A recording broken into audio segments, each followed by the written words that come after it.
Minister, I just want to ask a question in relation to the On Call for Ireland initiative. It was a great initiative and really tapped into the national mood, and the numbers that responded were fantastic, 72,000 it's reported.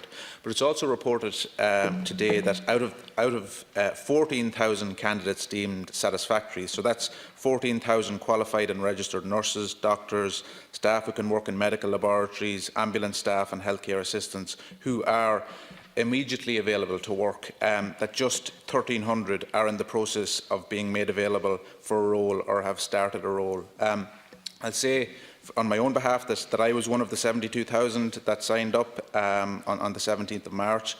I'm one of the 14,000 as a qualified medical scientist, but I'm not one of the 1,300. And instead of waiting for a third holding email in a month from On Call for Ireland, I made my own arrangements through the Academy of Clinical Science and Laboratory Medicine, and I'm on standby to return to the laboratory bench in the case of a surge. Of course, I'm happy to do that, but hope that we don't see that surge like so many others.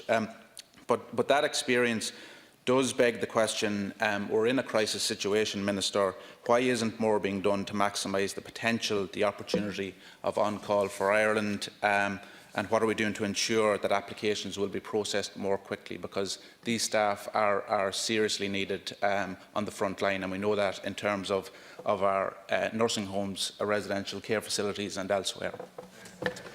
Minister. We hope isn't a surge, but for agreeing to go back to the front line. Just before I get into Ireland On Call, I should point out we're also hiring people other ways. So over 4,000 student nurses have now been given offers of paid employment as healthcare assistants, which will be a huge help to those on the front line. You are right, over 73,000 people in and around filled out forms in Ireland On Call. When we worked our way through them, approximately 27,000 identified as being having relevant work experiences. But when further online screening does go through that, it does reduce significantly further. We're currently focusing on doctors, nurses, healthcare assistants, domestics, cleaners, porters, dentists, dental nurses, dental hygienists, and adding new categories as directed.